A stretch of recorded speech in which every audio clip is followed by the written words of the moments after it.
અમદાવાદના જીએમડીસી પાસે ગઈકાલે રાત્રે એક અકસ્માતની ઘટના બની. જો કે આ અકસ્માતે અનેક સવાલો જે છે તે અહીંયા ઉપસ્થિત કર્યા છે.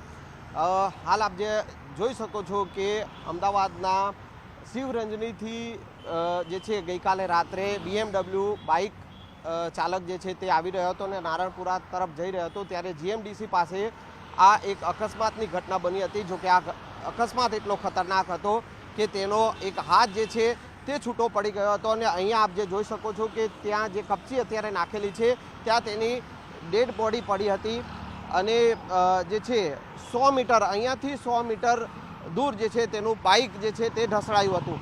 ત્યારે અનેક સવાલો એ ઉપસ્થિત રહ્યા છે, કારણ કે આ અંજન મંડળ તરફથી એ બાઇક ચાલક આવી રહ્યો હતો ત્યારે યા તો એ બાઇક સ્લીપ થઈ ગયું છે કે પછી મોલ તરફથી કોઈ વાહન જે છે તે આવ્યું હશે અને એ ઓવર સ્પીડિંગમાં હશે, એના કારણે તેણે બાઇક ઉપરથી કાબુ ગુમાવ્યો અને એ વાહનની ટક્કર વાગી હોય અને તેના કારણે એ જે બાઇક પરથી કાબુ ગુમાવ્યો હોય અને તેના કારણે આ અકસ્માત સર્જાયો હોય.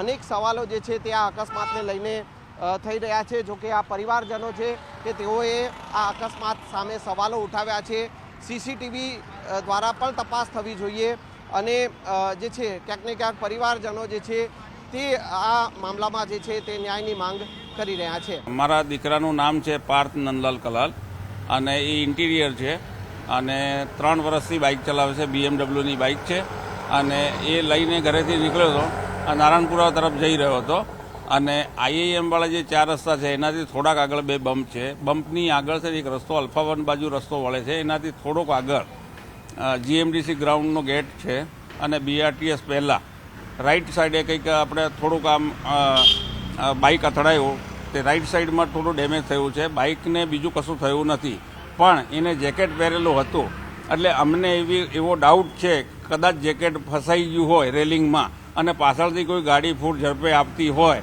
તો એનાથી અથડાઈ હોય તો બોડી લેફ્ટ સાઈડમાં પડી હતી અને હાથ કપાઈને રાઈટ સાઈડમાં પડ્યો છે.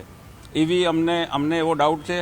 એના માટે CCTV ફૂટેજ બધી જ વસ્તુ ચેક કરવી જોઈએ અને અમને યોગ્ય ન્યાય મળે એવી મારી આશા છે. કેટલા વખતથી બાઇક ચલાવતો હતો? 3 વર્ષથી બાઇક ચલાવે છે. 2022માં બાઇક લીધેલું છે અને ત્યારથી એ ચલાવે છે.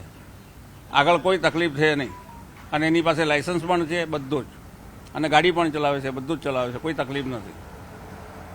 અને નોર્મલ સ્પીડ હોય, કારણ કે બાજુમાં બમ્પ હોય તો કોઈ સ્પીડમાં ગાડી ના હોય.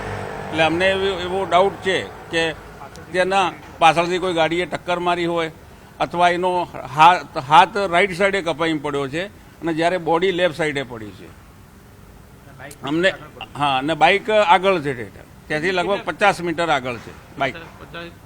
30-50 મીટર સીધું જ બાઇક છે, બાઇક પડ્યું નથી, ઊભું જ છે.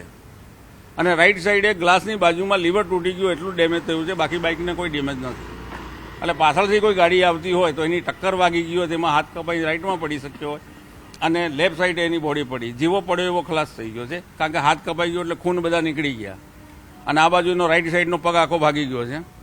હા, અને ગુપ્તાંગ ઉપર બી એને ઇન્જરી થઈ છે વધારે, એટલે બધી બાજુથી ખૂન નીકળી ગયું છે.